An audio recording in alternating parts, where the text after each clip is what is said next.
Hello बच्चों, स्वागत है आपका हमारे चैनल जय हिंद में। आज हम क्लास 11th एनसीईआरटी का फर्स्ट चैप्टर रसायन विज्ञान की कुछ मूल अवधारणाएं देखेंगे। बच्चों, हम इस चैप्टर में पढ़ेंगे कि पदार्थ क्या होता है, पदार्थ की कौन कौन से आधार पर उसका वर्गीकरण किया गया है, कितने प्रकार के होते हैं और रासायनिक संयोजन के नियम, मोलरता, मोललता। अब हम स्टार्ट करते हैं अपने लेक्चर में। सबसे पहले पदार्थ पदार्थ क्या होता है। अब पदार्थ कहें तो जो स्थान घेरता है, जो स्थान घेरता है, ठीक है। और साथ में कहें जिसका द्रव्यमान होता है, जिसका द्रव्यमान होता है। अब एग्जाम्पल के लिए ले लें उदाहरण। मान लो ये कोई एक ईंट है। क्या है? एक ईंट है। इसने स्थान भी घेरा है और इसका क्या है? द्रव्यमान भी है। द्रव्यमान भी है और स्थान घेरा, ठीक है। ठीक है। अब ऐसे एग्जाम्पल बहुत हो सकते हैं बच्चों। तो अब हम बताएंगे पदार्थ का मुख्य रूप से दो आधार पर वर्गीकरण किया गया है। कितने में? मुख्य रूप से दो आधार पर वर्गीकरण किया गया है। अब पहला है भौतिक आधार पर, दूसरा है रासायनिक आधार पे।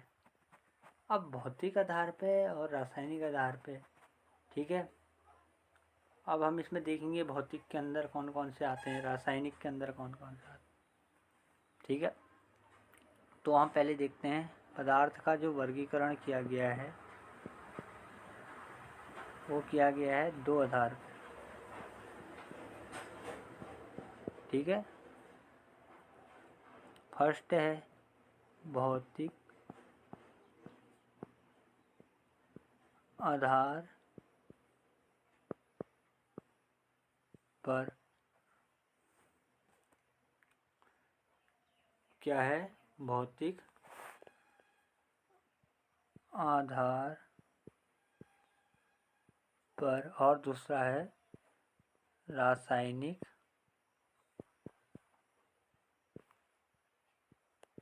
आधार पर। तो अब हम पहले पढ़ेंगे भौतिक आधार पे। पदार्थों का वर्गीकरण भौतिक आधार पे मुख्य रूप से तीन प्रकार से किया गया था।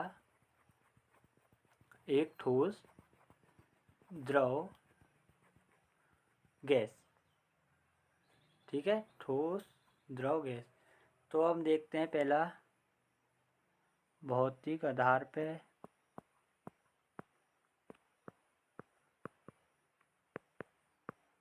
पर जो किया गया था वो तीन रूप में किया गया था। ठोस, द्रव, गैस, ठीक है। ठोस, द्रव, गैस। अब ठोस पढ़ने से पहले हमें एक चीज़ पढ़ने की ज़रूरत है, परमाणु। क्या है? परमाणु क्या होता है। तो अब हम परमाणु की डेफिनेशन देखें। मान ले ये कोई पदार्थ है या वस्तु है बड़ी सी। मान लो कि एक टॉफ़ी है, टॉफ़ी। तो टॉफ़ी को हमने तोड़ते तोड़ते तोड़ते तोड़ते तोड़ते इतने छोटे भाग कर दिए। अब इसके बाद नहीं हो सकता है ना छोटा। इसके बाद छोटा तो क्या हो सकता है? मतलब कहा जाए कि पदार्थ की वो सूक्ष्मतम इकाई जिसको उसके बाद विभाजित नहीं किया जा सकता है उसे क्या कहते हैं? परमाणु की कहते हैं। अब ये तो हमने समझा दिया। अब इसी में होता है एक अणु। अणु क्या होते हैं? मैं परमाणु की डेफिनेशन भी लिखूंगा, ऐसी बात नहीं है। मैं तुमको समझा रहा हूँ कि परमाणु अणु क्या होते हैं, या आपको अभी ज़रूरत पड़ेगी बच्चों। तो अब हम इसी में देखते हैं दूसरा अणु। अणु है ना? हाँ, पहले आपको परमाणु की डेफिनेशन भी लिखा देता हूँ। परमाणु पदार्थ की वह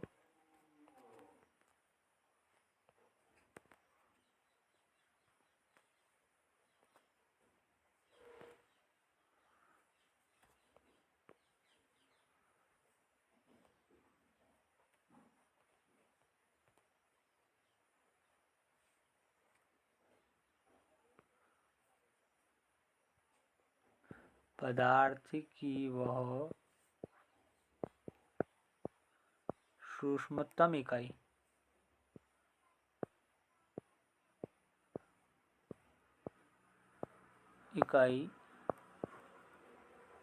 जिसके बाद उसे विभाजित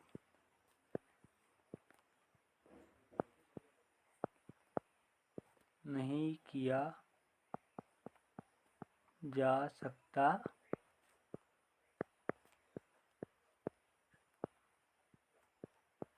है। अब एग्जाम्पल देख लें, उदाहरण। मान लो ये हाइड्रोजन है।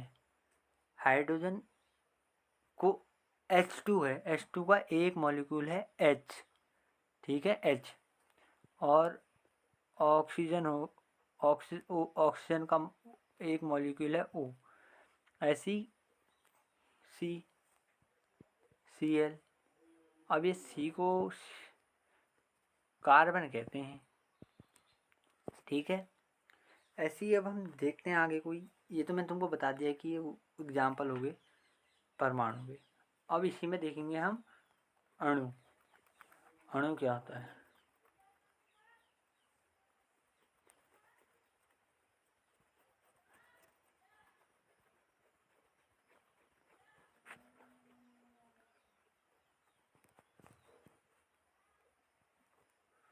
अणु होता है जो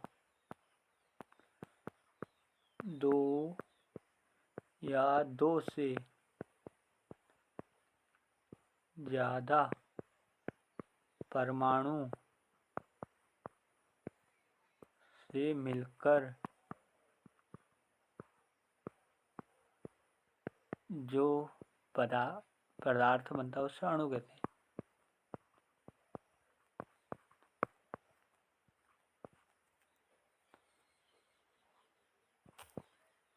अणु कहलाता है।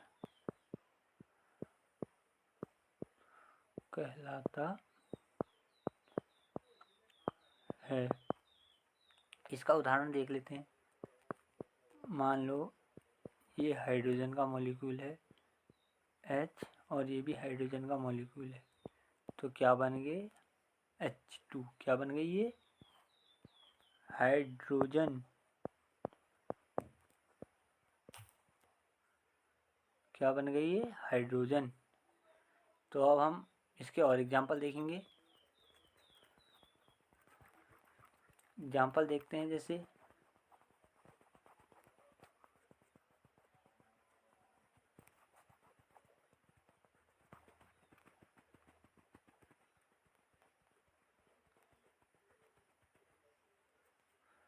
O+O।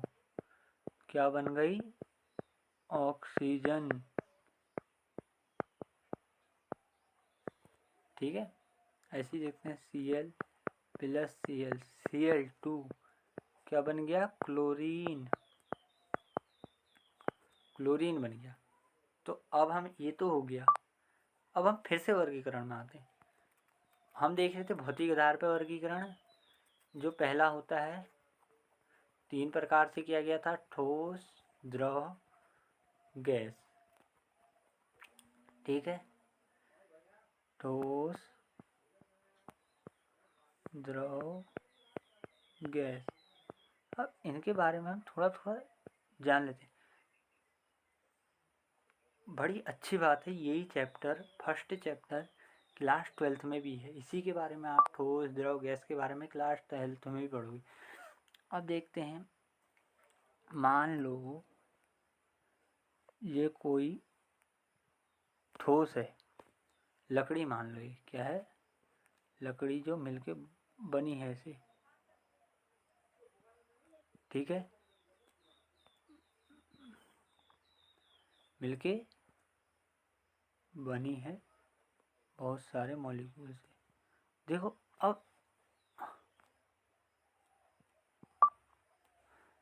अब इनमें बात करें तो अंतर आणविक बल, अंतर आणविक बल होता है ना, जो मान लो कि ये कोई दो पदार्थ है, इनके बीच कितना आकर्षण है। अब देख रहे हो कितनी टाइटली बंधे हैं ठोस के मॉलिक्यूल, एक के ऊपर एक बंधा है, देखो ऐसे चिपके हुए हैं एक दूसरे से बिल्कुल। मतलब इनमें इंटरमॉलिक्यूलर फोर्स क्या होगा, बहुत स्ट्रांग होगा। स्ट्रांग मतलब बहुत अच्छा होगा। सबसे अधिक क्या होता है इनमें, अंतर आणविक बल, अंतर आणविक बल अधिक। ठीक है, अधिक हो गया। फिर दूसरी चीज़ कहें, अब द्रव में कहें, मान लो कोई ये बीकर है, इसमें जल के अणु हैं, ये जल के अणु हैं, इसके बीच जो होता है, जो मॉलिक्यूल होते हैं वो ठोसों के मुकाबले थोड़े दूर दूर रहते हैं। ठीक है, तो इनमें क्या होता है, आकर्षण क्या होता है, ठोस से कम, ठोस से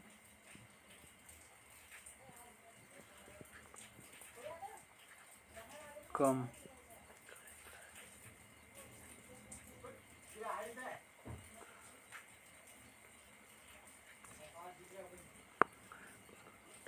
ठोस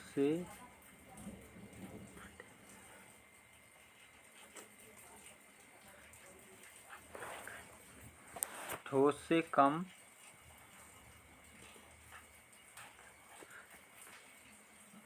ठोस से जो होता है कम होता है।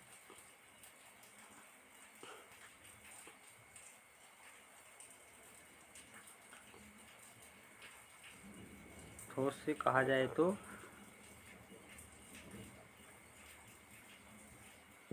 ठोस से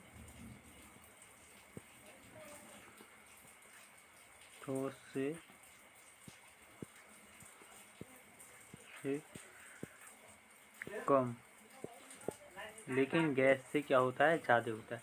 अब देखो ये कोई गैस के मॉलिक्यूल है, गैस कोई है जो कमरे में है, इसके जो मॉलिक्यूल होते हैं वो बहुत दूर दूर होते हैं। ये तो क्या होगा, इसमें सबसे ज़्यादा, ठीक है, इसमें सबसे ज़्यादा दूरी ज़्यादा होती है, बट बल क्या होता है, सबसे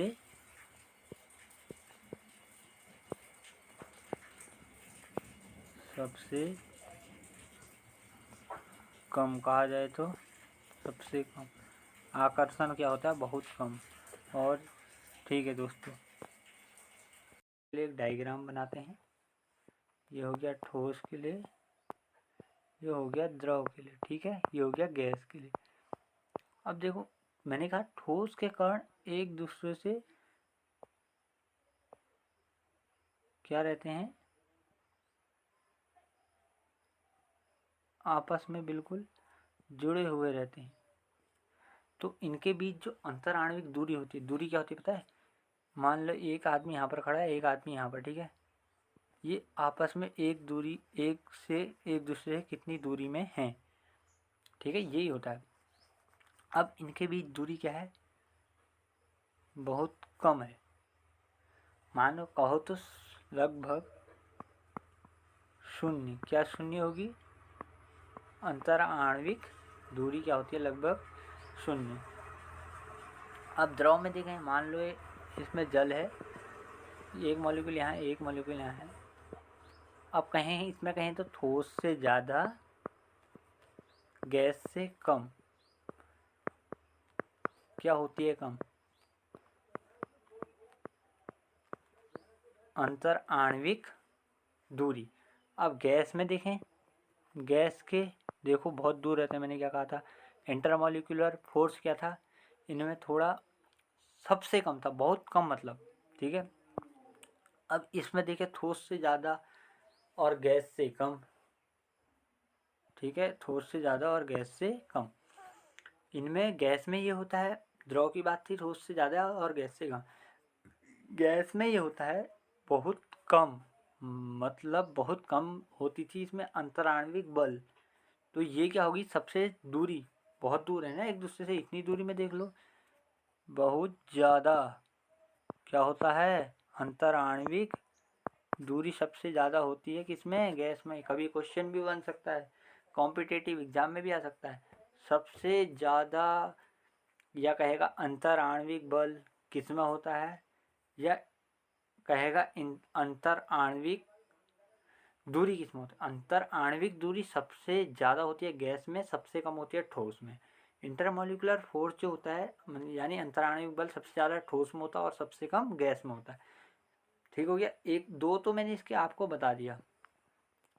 अब कहते हैं आकार आयतन निश्चित होता है। ये परिभाषा भूल जाओ, ये केवल 10th तक ही लागू थी। अब आगे की परिभाषाओं में ध्यान दो। ठीक है।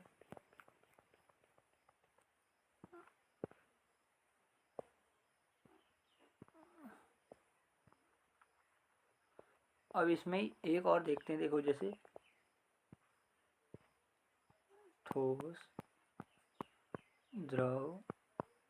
अब हम बात करेंगे आकार।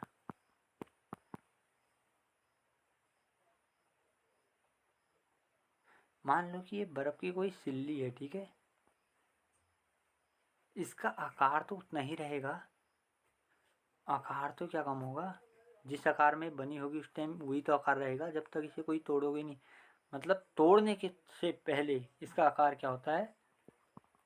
निश्चित रहता है। आकार निश्चित। अब आकार तो निश्चित हो गया ठोस में। अब देखते हैं द्रव में। द्रव क्या होता है? द्रव का आकार अनिश्चित होता है। क्या होता है? अनिश्चित। देखो मान लो कि ये कोई बाल्टी में जल रखा है। ठीक है, मैं दैनिक जीवन में होने वाली चीज़ बता रहा हूँ। और ये एक गिलास है। अब ये पानी को तुम जिस चीज़ में डालोगे ना, इसमें डालोगे इसका आकार लेगा।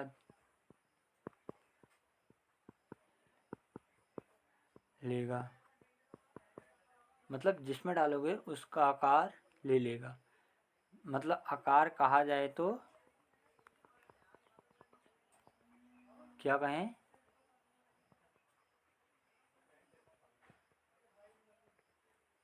अनिश्चित होता है। अनिश्चित। ठीक। अब देखें गैस के बारे में।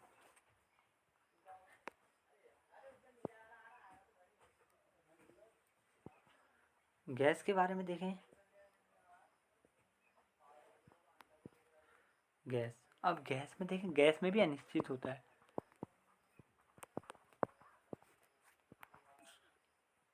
अनिश्चित। मान लो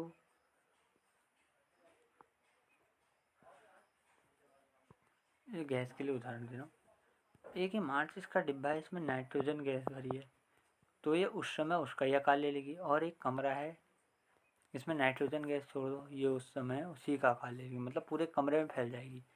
ये जब रखेंगे तो उतनी जितनी पहले थी मात्रा सेम रहेगी, उसी डिब्बे में रह जाएगी। ठीक है। ऐसी अब इसका आकार हो गया, आयतन हो गया। आयतन की बात करेंगे अब, आकार तो हो गया। और अंतराण्विक बल अंतराण्विक दूरी भी हो गई। ठीक है बच्चों, तो इसी के बीच अब हम करेंगे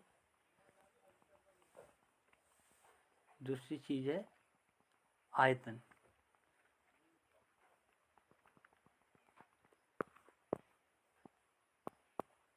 ठोस, द्रव,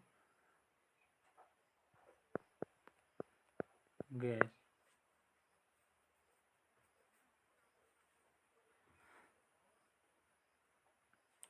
अब आयतन की बात करें, एक ईंट मान लो। पहले तो आयतन होता क्या है? आयतन होता क्या है? आयतन जो स्थान घेरता है, कोई भी पदार्थ जो स्थान घेरता है, क्या करता है? स्थान घेरता है। ठीक, ठीक, स्थान घेरता है, ये क्या होता है? आयतन होता है। ठीक है, आयतन की बात हो गई। ये ठोस है मान लो, आयतन हो गया जो स्थान घेरता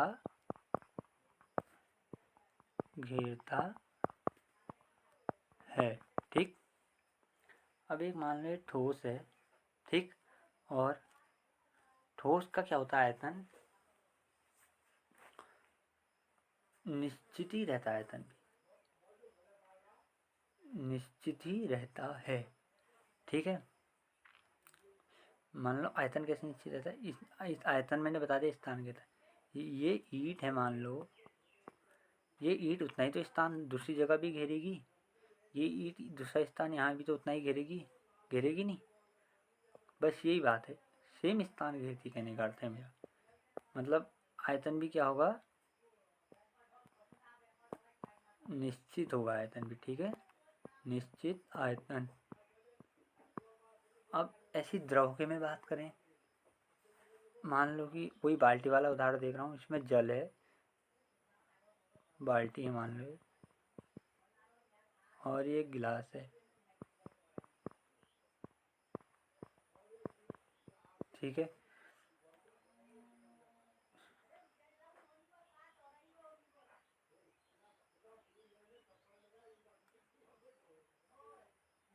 अब इसका भी निश्चित होता है। आयतन क्या होता है? निश्चित। ठीक होता है, निश्चित आयतन। कैसे निश्चित आयतन?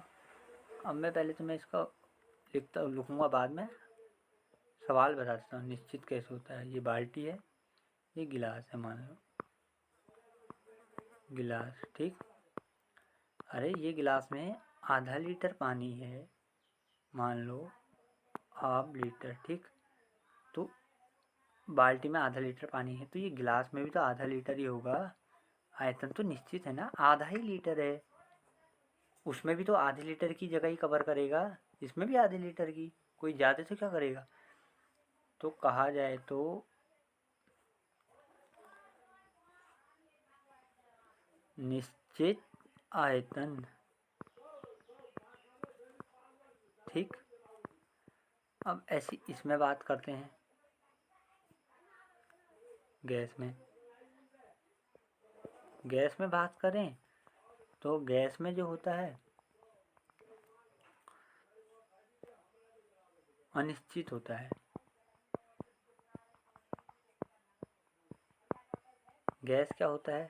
मैंने एक माचिस के डिब्बे का उदाहरण दिया, इसमें डालोगे चाहे कितनी हो, थोड़ी सी हो, घर में धूप जलाते हो, वो कमरे में जलाओगे कम जगह लेगी, पूरी फैल जाएगी।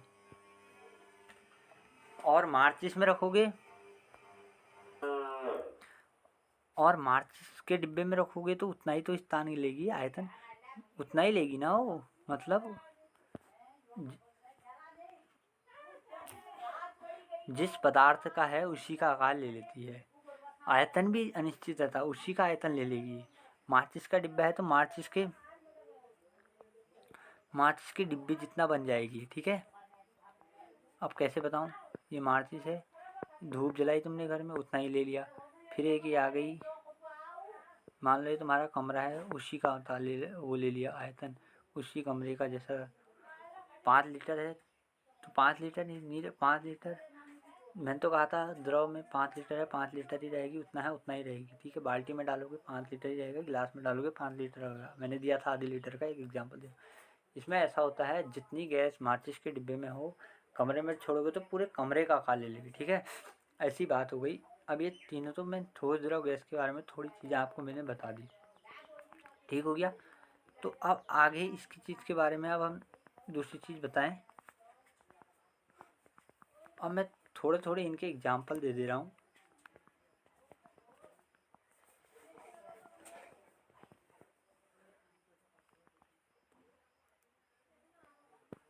तीनों के एग्जाम्पल दे रहा हूँ, ठोस द्रव गैस।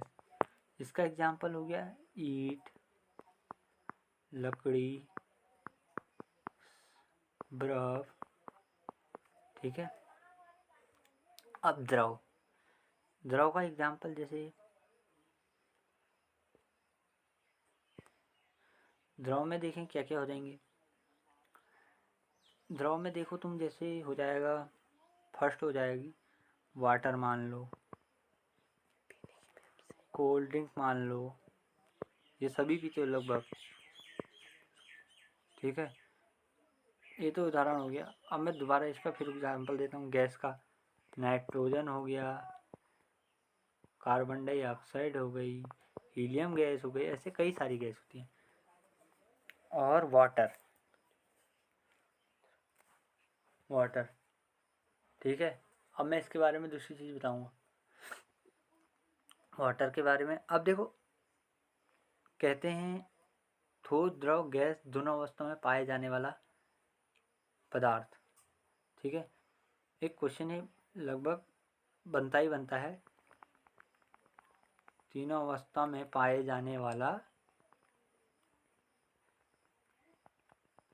एक पदार्थ का नाम बताओ।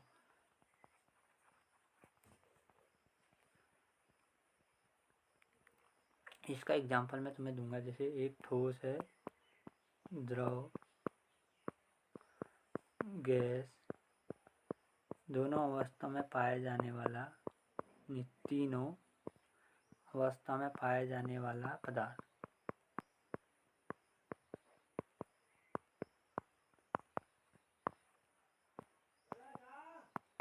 ये हो गया वाटर, पानी को H2O से दिखाते हैं, ठीक है।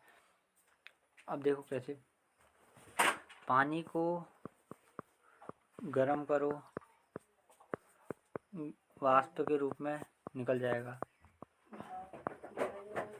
के रूप में निकलना, ठीक हो गया। बनेगा ये क्या, गैस। क्या बन गया ये, गैस, ठीक है। अब दूसरे एग्जांपल से कहें, फिर ऐसी और देखो, पानी को ठंडा करो, एक मिनट, पानी को ठंडा करो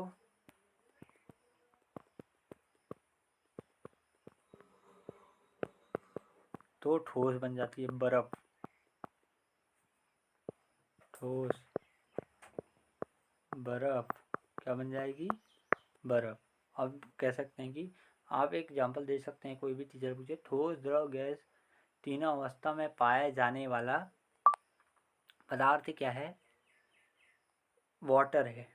इसे ठंडा करें तो ये बर्फ बन जाए और इसे गर्म करें तो वाष्प के रूप में उड़ जाता है। हमने भौतिक आधार पर पढ़ लिया। मैंने कहा इसका जो अंतराण्विक बल है वो लगभग शून्य कहा, अंतराण्विक बल लगभग शून्य। और ठोस के बारे में बता रहा हूँ, ठोस में, ठीक है, लगभग शून्य। दूरी नहीं तो बच्चों सॉरी, दूरी जो होती है वो लगभग शून्य कहते हैं, अंतराण्विक दूरी शून्य। बल जो होगा सबसे ज़्यादा आकार जो होगा वो निश्चित, आयतन भी क्या होगा, निश्चित ही होगा। ठीक है, इसके बारे में एक चीज़ तो हमने पढ़ लिया। अब दूसरी चीज़ पढ़ेंगे, द्रव के बारे में बताता हूँ। द्रव में क्या कहा था मैंने, द्रव में आयतन था निश्चित, आकार अनिश्चित। ठीक, ये हो गया अनिश्चित आकार। अब अंतराण्विक बल जो था ठोस से ज़्यादा, गैस से कम,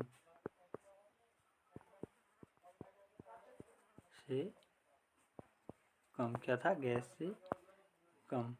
ठीक है, और दूरी का भी यही था, ठोस से ज़्यादा और गैस से कम। ठीक है, अंतराण्विक बल में भी हो गया। अब है भाई गैस की बात। गैस में देखें,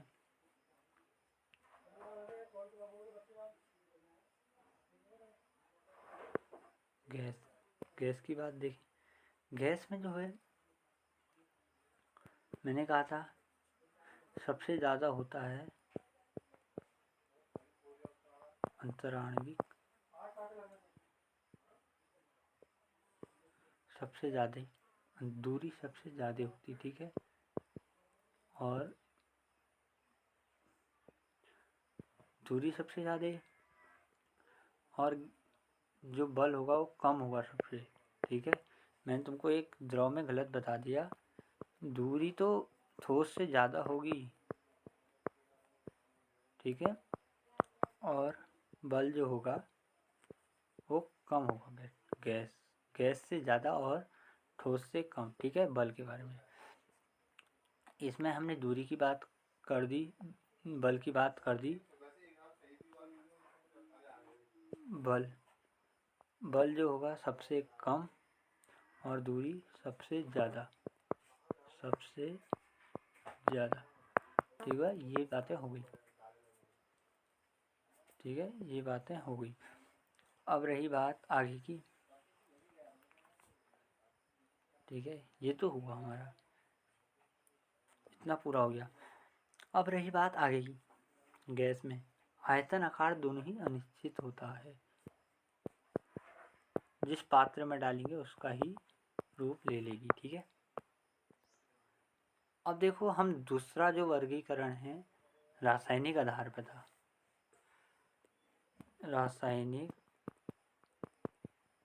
आधार पर, इसको हम पढ़ेंगे अगले लेक्चर में। ठीक है बच्चों, आज के लिए इतना ही। अगर वीडियो अच्छा लगे तो वीडियो को लाइक, शेयर, सब्सक्राइब और ज़्यादा से ज़्यादा लोगों में फैला दीजिए। लेख में मत जाना, आपको समझ में आया नहीं ये पता करना। मुझसे अभी कहीं कहीं पर गलती भी हुई है, उसके लिए मुझे माफ़ कर देना। ठीक है दोस्तों, ठीक है बच्चों, धन्यवाद।